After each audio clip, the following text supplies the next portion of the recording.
কষ্টের কালো রঙে মিশ্রিত রাতের প্রহর যেন শেষ হয়েও হয় না। কয়েক ঘন্টা ধরে মেঝেতে হাঁটু ভেঙে দেয়ালে মাথা ঠেকিয়ে বসে আছে হির। দুই গালে পানির সাদা সাদা দাগ লেগে আছে। হয়তো দীর্ঘক্ষণ চোখ দিয়ে পানি পড়ার কারণে এমন হয়েছে। মাথাটা সোজা করে জানালার বাইরে তাকালো হির, নতুন এক ভোরের আশায়। বাইরে এখনো ঘুটঘুটে অন্ধকার। ঘড়ির দিকে তাকিয়ে অনেকটা অবাক হলো হির। রাত মাত্র 3:34। অথচ তার মনে হয়েছিল কয়েক শতাব্দী অতিবাহিত হয়ে গেছে ইতিমধ্যে। দুচোখ ভেঙে ঘুম আসছে তার, শরীরেও অসম্ভব রকম ক্লান্ত। মেঝে থেকে আস্তে আস্তে উঠে বিছানায় গায়ে এলিয়ে দিতেই ঘুমের দিশে তলিয়ে গেল হির। ঘুমটা খুব ভালো মতো আঁকড়ে ধরেছে হিরকে। ঘুমের ঘুরে একটু পরপর ফুপিয়ে উঠছে সে। আর এই দৃশ্য এক দৃষ্টিতে তাকিয়ে দেখছে তুর্য। হির সজাগ থাকাকালীন তার সাহস হয়নি হিরের সামনে এসে তার কাঁধে হাত রেখে সান্ত্বনা দেওয়ার। কিন্তু সাহস না থাকলেও ভালোবাসা তো অফুরন্ত। সেই ভালোবাসা তারণিতে তাকে ঘুমন্ত হিরের কাছে টেনে এনেছে। হিরের চোখের উপর আসা চুলগুলো আলতো হাতে সরিয়ে দিল তুর্য। কপালে এক বিন্দু রক্ত জমাট বেঁধে রয়েছে হিরের। হয়তো তমা বেগম ধাক্কা দিয়ে নিচে ফেলে দেওয়ার পরেই মাথায় আঘাত লেগেছিল। তুর্য জমাট বাঁধা রক্তে আঙ্গুল স্পর্শ করাতে তড়িঘড়ি করে উঠে পড়ল। অন্ধকার ঘরে অনেকক্ষণ পর্যন্ত হাতিয়ে একটা ফার্স্ট এড বক্স খুঁজে বের করলো সে। সেই বক্সে অনেক পুরনো একটা অ্যান্টিসেপটিকের বোতল আছে, আর মাত্র কয়েকদিন বাকি সেটার মেয়াদ উত্তীর্ণ হওয়ার। সেই অ্যান্টিসেপটিকের বোতল থেকে খানিকটা ঔষধ একটা টিস্যুতে নিয়ে পরম যত্নে হিরের কপালের কাটা জায়গায় পরিষ্কার করতে লাগলো তুর্য। ঔষধটা কাটা জায়গায় লাগতে কেঁপে উঠলো হির। হয়তো জ্বালা পোড়া করছে। পরিষ্কার শেষে একটু মলম লাগিয়ে দিল তুর্য। মলম দেওয়া শেষে আগের মতো আবারও হিরকে দেখায় মনোযোগ দিল সে। তার হয়তো হিরের কাছে ক্ষমা চাওয়া উচিত, কিন্তু তুর্য স্থির হয়ে আছে। রাতের অন্ধকারে তোমাকে ঘুমের ঘোরে পেয়ে তোমার সাথে পাওয়া অন্যায়ের জন্য ক্ষমা চেয়ে তোমার প্রতি আমার ভালোবাসাকে আমি ছোট করতে পারি না। তোমার অপমান সবার সামনেই হয়েছে। যাদের তুমি ছোট থেকে আপন মনে করে এসেছো তারা সবাই তোমাকে বলে বুঝেছে। আর আমি মূর্তি নাই সব দাঁড়িয়ে দাঁড়িয়ে দেখেছি। আমি সব কিছুর জন্য তোমার কাছে ক্ষমা চাইব, কিন্তু সবার কাছে তোমার সত্যতা প্রমাণ করার পর আজ যারা তোমাকে দোষারোপ করছে, খারাপ মনে করছে, তাদের কাছে প্রমাণ করে দেব তুমি কতটা পবিত্র, কতটা ভালো। তোমাকে তোমার প্রাপ্য আদর, ভালোবাসা আর সম্মান ফিরিয়ে দিয়েই তোমার কাছে ক্ষমা চাইব আমি। হির, আমাকে তুমি একটু সময় দাও। আমি ওয়াদা করছি রায়ানের মিথ্যা আমি সবার সামনেই প্রমাণ করব।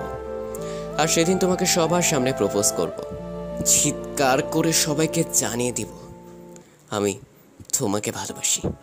আমি জানি তুমিও আমাকে ভালোবাসো। আমাদের ভালোবাসা সেদিন পূর্ণতা পাবে।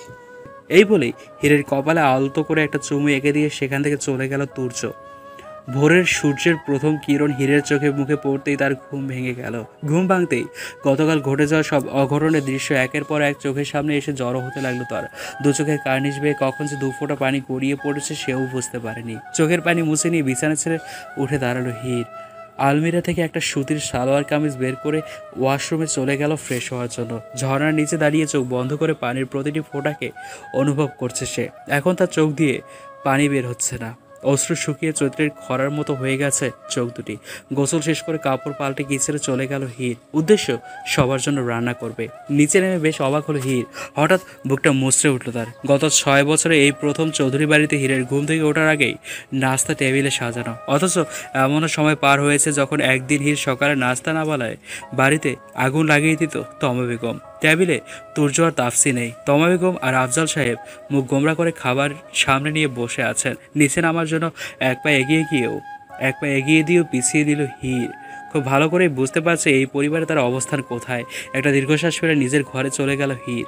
এই বাড়িতে কেউ তাকে আর চায় না, সে খুব ভালোই বুঝতে পারছে সবাই কি চায়। তবুও তো তার যাওয়ার কোনো জায়গা নেই। তাকে হাজার অপমান সহ্য করে হলেও এখানেই থাকতে হবে। সকাল সকালে তুর্য তৈরি হয়ে নিল। নিচে নামার আগে তাফসিকে দেখার জন্য তার ঘরের সামনে গিয়ে দাঁড়ালো। তমা বেগম তাফসির মাথার কাছে বসে তার চুলে হাত বুলিয়ে দিচ্ছে। পাশেই খাবারের ট্রে রাখা আছে। তাফসি এখন আর কাঁদছে না, তবে তার মলিন মুখটা তুর্য নজর এড়াতে পারেনি। একমাত্র বোনের এই কষ্ট তার হৃদয়কে দুমড়ে মুচড়ে দিচ্ছে। তার মধ্যে তার সাধ্যে ঘুরালে হয়তো এতক্ষণে পৃথিবীর সব সুখ বোনের পায়ের কাছে এনে রেখে দিত, কিন্তু সেই সামর্থ্য আস্থা নেই। এতটা অসহায় নিজেকে কখনো মনে হয়নি তুর্যর। এক মুহূর্ত সেখানে না দাঁড়িয়ে গাড়ি নিয়ে বেরিয়ে পড়ল সে। তমা বেগম বহু কষ্টে মেয়েকে সামলিয়ে হালকা কিছু খাইয়ে ভিটামিন ট্যাবলেট খাইয়ে দিলেন। মেয়ের মলিন হয়ে থাকা মুখটার দিকে যতবার তার চোখ পড়ছে ততবারই চোখ ভরে আসছে, আর যেন তাদের সব অর্থই বৃথা। এসব কিছুর বিনিময়েও তারা তাদের মেয়ের জীবনের সুখ আনতে অক্ষম। তাফসির কপালে একটা চুমু দিয়ে তমা বেগম সেখান থেকে চলে গেলেন। দরজার আড়ালে লুকিয়ে হীর এতক্ষণ তমা বেগমের যাওয়ার অপেক্ষায় ছিল। তমা বেগম বেরিয়ে যেতেই হীর তাফসির একদম সামনে গিয়ে দাঁড়ালো। এক রাতেই তাফসির চেহারা ভেঙে গেছে, হয়তো সারা রাত জেগেই কান্না করেছে, তাই তো চোখের নিচে কালো দাগ পড়ে গেছে। হীরের খুব ইচ্ছে হচ্ছে তাফসির মাথায় হাত বুলিয়ে দিতে, তাফসিকে জড়িয়ে ধরে কেঁদে কেঁদে সবটা খুলে বলতে, কিন্তু শত ইচ্ছে থাকলেও আগের মতো সেই অধিকারটা আর নেই। হীর খুবই ক্ষীণ কণ্ঠে তাপসিকে ডাকলে সে চোখ খুলে হীরের দিকে তাকায়, তো তাপসি তাকে দেখে রাগ করবে, কিন্তু হীরকে ভুল ভুল প্রমাণ করে তাপসি খুব স্বাভাবিকভাবেই নিল হীরের এখানে আসাটা। বিছানা থেকে নিজেকে উঠিয়ে নিল তাপসি। হীর সাহায্য করতে চাইলে হাতের ইশারায় মানা করে নিজেই উঠে বসলো। দাঁড়িয়ে আছিস কেন? বস এখানে। হীর তাপসির ব্যবহারে ভীষণ অবাক হলো। তুমি রাগ করোনি আমাকে এখানে দেখে? রাগ করার কি আছে এখানে? তুই তো আর এই ঘরে নতুন আসছিস না। না মানে আসলে কালকের ঘটনার পর। দেখ হীর, তুই আমাকে যাই মনে করিস, আমি কখনোই তোকে আমার শত্রু মনে করিনি। আর তুই রায়ানকে ভালোবাসিস এই কথাটা একবার আমাকে বললে, বিশ্বাস কর, আমি নিজেই তোদের রাস্তা থেকে সরে দাঁড়াতাম। তুমি আমাকে ভুল বুঝছো আপু, বিশ্বাস করো আমার আর রায়ানের মধ্যে কোনো সম্পর্ক নেই। রায়ান সবাইকে মিথ্যে কথা বলছে। তোর বলার প্রতিটা কথা আমি বিশ্বাস করতাম, যদি না তোদের এক বিছানায় না দেখতাম। এসব মিথ্যে, বিশ্বাস করো।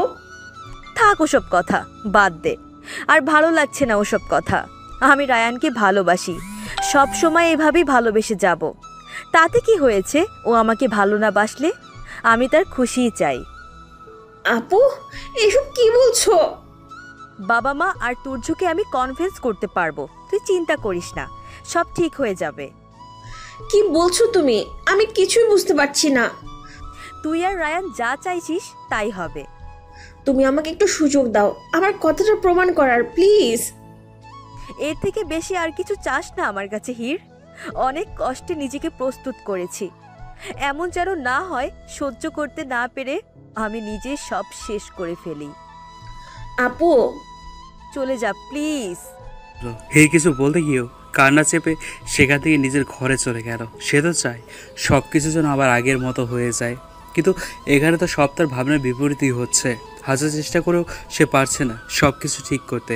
অনেক চিন্তা ভাবনা করে হীর একটা উপায় বের করলো সব কিছু ঠিক করার। রায়ানের মুখ থেকেই সব সত্যি কথা বের করবে সে, সেটা যে করেই হোক। যেই ভাবনা সেই কাজ। মোবাইল ফোন আর কিছু টাকা ব্যাগে ভরে রায়ানের বাড়ির উদ্দেশ্যে বেরিয়ে পড়লো হীর। এর আগেও বেশ কয়েকবার তাপসির সাথে ওই বাড়িতে গিয়েছে সে, এজন্য খুব বেশি সমস্যা হয়নি তার। অন্যদিকে অজানা গন্তব্যে আপন মনে কার ড্রাইভ করে চলেছে তুর্য। একদিকে তার বোন আর অপরদিকে তার ভালোবাসা, দুজনেই কষ্ট পাচ্ছে, আর সে কারোর কষ্টই দূর করতে পারছে না। আর এই সমস্যার জন্য শুধু দায়ী রায়ান, শুধু রায়ান। রায়ানের জন্যই তার আপনজনরা এত কষ্টে আছে। রায়ানের সাথে শেষবারের মতো কথা বলতে তুর্য রায়ানের বাড়ির দিকে গাড়ি ঘোরায়। রায়ানের বাড়িতে তার ঘরের সামনে দাঁড়িয়ে আছে হীর। আজকে কেমন ভুতুরে ভুতুরে ফিলিংস আসছে হীরের এই বাড়ি থেকে। আগে কখনো এমনটা হয়নি। বারবার মনে হচ্ছে কোনো কিছু ভয়ানক ঘটতে চলেছে। একটা দীর্ঘ নিঃশ্বাস ফেলে নিজের ভয়কে দমিয়ে রুমে প্রবেশ করলো হীর। রুমের বাঁ পাশের সোফায় বসে পায়ের উপর পা তুলে ল্যাপটপ মুখ গুজে আছে রায়ান। হীর ঘরে ঢোকার আগেই মোবাইলে ভিডিও মোড অন করে নিয়েছে। রায়ানের মুখ থেকে সত্যিটা উগলে ক্যামেরায় বন্দি করে নেবে। দরজায় টোকা পড়তেই রায়ান ল্যাপটপ থেকে মুখ না তুলেই কড়া গলায় বলল, কফি টেবিলে রেখে চলে যাও। হালকা গলা ঝাড়ি দিয়ে হীর বলল, আমি হীর, আমি ভেতরে আসতে পারি? হীরের গলা শুনে বেশ অবাক হয়ে ঝট করে দাঁড়িয়ে পড়ল রায়ান। সে হীরকে এই সময় তার বাসায় মোটেও এক্সপেক্ট করেনি। সে খানিকটা চমকে গেলেও হীরের সামনে নিজেকে স্থির রেখে হীরের এখানে আসার কারণ জানতে চাইল। তুমি কেন এসেছো এখানে? হীর মোবাইলটা একটু উঁচুতে করে রেখে রায়ানের মুখ বরাবর এসে দাঁড়ায়। রায়ান, আমি এখানে আপনাকে বোঝাতে এসেছি যে আপনি যা করছেন সেটা কত বড় অন্যায়। এতে শুধু আপনি তাফসির না, আমাদের চারজনেরই জীবন নিয়ে খেলছেন। আপনি কি জানেন এর পরিণাম কতটা ভয়াবহ হতে পারে? না, জানি না। সত্যি বলতে জানতে চাইও না। আমি যা করেছি সবার ভালোর জন্য করেছি। আর কেউ না জানুক, অন্তত তুমি আর আমি জানি এটাই সবার জন্য ভালো। আর আমি তাফসিকে ভালোবাসি না, এটা তুমি খুব ভালো করেই জানো। এমন একটা সম্পর্কে জড়িয়ে থেকে কি লাভ বলো, যেখানে ভালোবাসা নেই? রায়ানের ধীরে ধীরে সব স্বীকার করে নেওয়াতে হীরের মনে একটা নতুন আশার আলো সঞ্চার হয়। কিন্তু তাফসি আপনাকে অনেক ভালোবাসে, সেটা তো আপনি জানেন। অন্তত ওর ভালোবাসার কথা বিবেচনা করে হলেও এমনটা করবেন না। তাফসির ভালোবাসার কথা চিন্তা করেই বিয়েটা করেছিলাম, কিন্তু এখন যখন সবাই সত্যটা জানে তখন আর লুকিয়ে কি লাভ বলো? হঠাৎ করেই রায়ানের কথার সুর পাল্টে যাওয়ায় খানিকটা বিচলিত হয়ে ওঠে হীর। মানে কি বলতে চাইছেন আপনি? বুঝতে পারছি না ঠিক। রায়ান একটু বাঁকা হেসে উত্তর দিল, এখন যেহেতু সবাই আমাদের সম্পর্কের কথা জেনে গিয়েছে, এই সম্পর্কটাকে মেনে নেওয়াই ভালো। তাই তো তোমাকে বিয়ে করে লাইফ সেটেল হওয়ার প্ল্যান করেছি। আমার বিশ্বাস আমি তোমাকে যতটা ভালোবাসি তুমি আমাকে তার থেকেও বেশি ভালোবাসো। রায়ানের কথায় ক্ষুব্ধ হয়ে হীর বলতো, কি কি বলতে চাইছেন আপনি? এখানে আপনি আর আমি ছাড়া কেউ নেই যার সামনে আপনি মিথ্যে নাটক করছেন। সুতরাং মিথ্যে কথা বলা বন্ধ করুন, নিজের ভুলটা স্বীকার করুন আর তাফসিকে বিয়ে করে ভুলটা শুধরে নিন। হঠাৎ করে হীরকে বুকে জড়িয়ে নেওয়ায় অবাকের শেষ সীমে পৌঁছে গেছে হীর। হীরের কিছু বুঝে ওঠার আগে রায়ান হীরের ঘাড়ের উপর পড়ে থাকা চুলগুলো এক হাতে সরিয়ে তার ঠোঁট জোড়া হীরের ঘাড়ে স্পর্শ করলো। এই ঘটনায় ভয়ে আটকে ওঠে হীর। এখন সত্যি হীরের প্রচণ্ড ভয় হচ্ছে। সে ভেবেছিল সে রায়ানের বিরুদ্ধে প্রমাণ জোগাড় করে এখান থেকে চলে যাবে, কিন্তু রায়ানের এহেম কাণ্ডে হীরের হাত পা কাঁপা শুরু হয়ে গেছে। অনেক বড় ভুল করে ফেলেছে সে এখানে এসে। এখন নিশ্চয়ই রায়ান তার সাথে খারাপ কিছু করতে চলেছে। নিজেকে রায়ানের বুক থেকে সরানোর জন্য রীতিমতো হাত পা ছড়াছড়ি শুরু করে দিয়েছে হীর, কিন্তু দুর্বল শরীরে রায়ানের মোকাবেলা করতে হিমশিম খাচ্ছে। কিছু সময় এভাবে হীরকে নিজের বাহুডোরে আবদ্ধ রাখার পর আস্তে আস্তে রায়ানের বাহুডোর থেকে হালকা হতে থাকে। হীরকে নিজের বুকে থেকে সরিয়ে রায়ান তার দিকে তাকিয়ে একটা ডেভিল হাসি দিয়ে খানিকটা দূরে সরে দাঁড়ালো। রায়ানের সব কর্মকাণ্ড জোরে হীরের মাথার উপর দিয়ে যাচ্ছে। সে কিছুই বুঝতে পারছে না কি হচ্ছে। এদিকে রায়ানের প্রতি ভীষণ রাগ হচ্ছে হীরের। ইচ্ছে করছে তার গলে একটা কষিয়ে চর বসিয়ে দিতে। পিছনে কারো উপস্থিতি টের পেয়ে পিছনে ফিরে তাকালো হীর। সারপ্রাইজ দিয়ে ভরা দিনের হয়তো কেবল শুরু। তুর্যকে দরজার সামনে দাঁড়িয়ে থাকতে দেখে আরেক দফা চমকে উঠল সে। এই সময় এখানে তুর্যর উপস্থিতি একদমই আশা করেনি সে। তুর্যকে দেখে মনে হচ্ছে এতক্ষণ এই ঘরে যা কিছু হয়েছে সবটাই সে দেখে নিয়েছে। এখন হীর সব বুঝতে পারছে এতক্ষণ রায়ান ভালোবাসার নাটক কেন করছিল। তুর্যকে ভুল বোঝানোর জন্য রায়ান এতক্ষণ পর্যন্ত এই সব কিছু করে গেছে। হয়তো তুর্য ভুল বুঝেও নিয়েছে। হীরের মাথার উপর যেন আকাশ ভেঙে পড়েছে। শেষ আসার আলোটুকু নিভে গেছে। তুর্যই তার একমাত্র ভরসা ছিল, সেও এখন তাকে এই অবস্থায় পেয়েছে।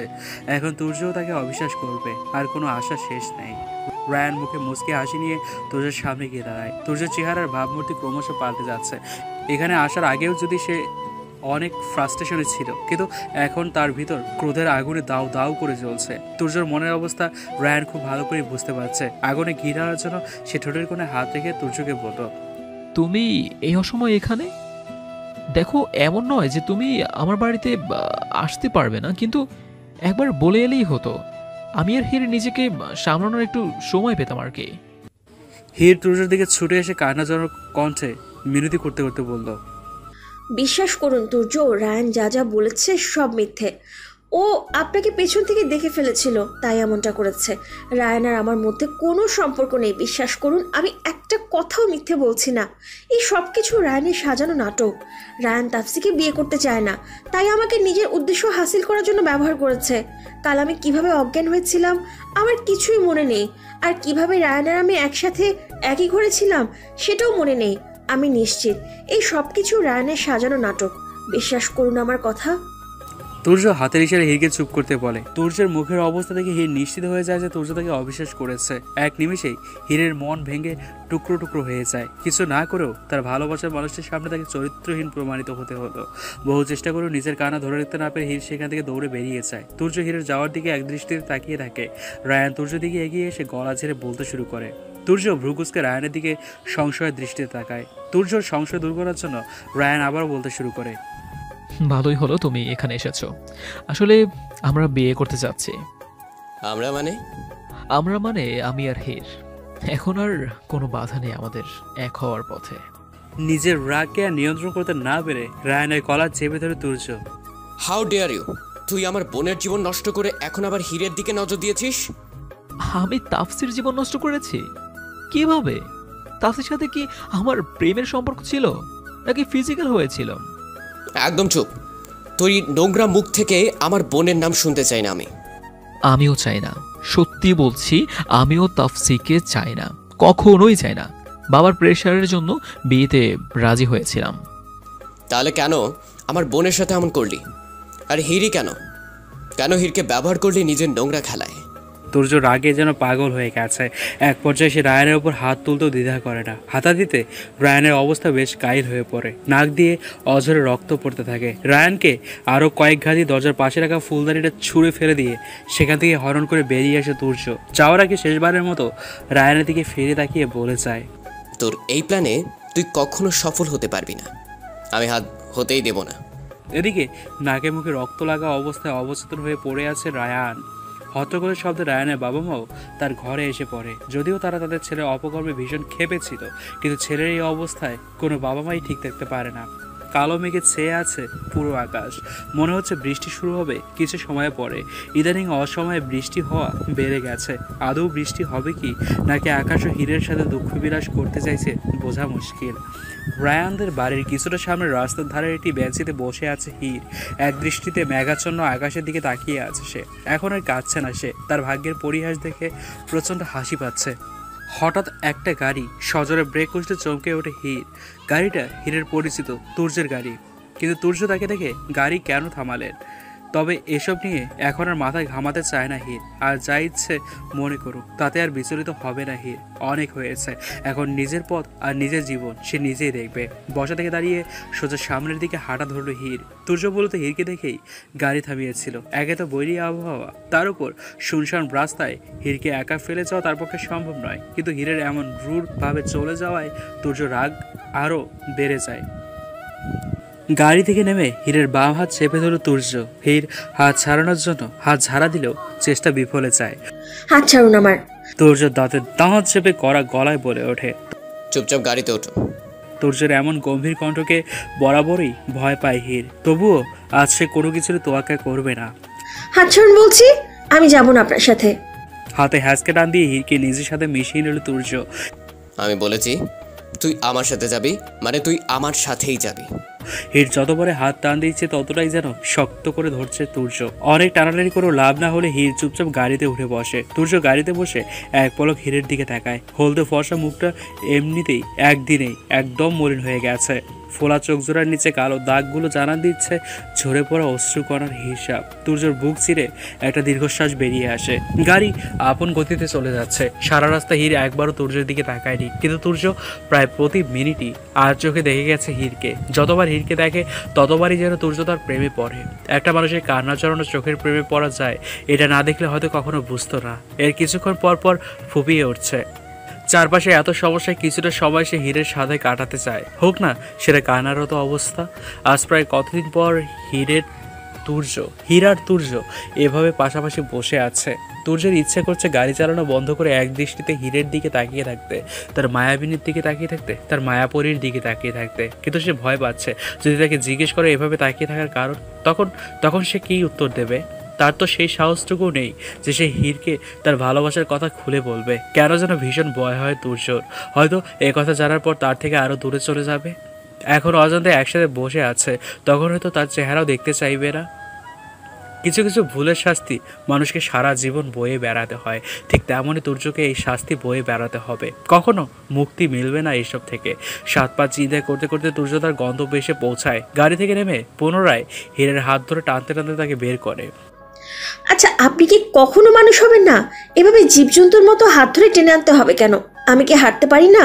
আমাকে স্বাভাবিকভাবে বললেই তো আমি গাড়ি থেকে নেমে যেতাম।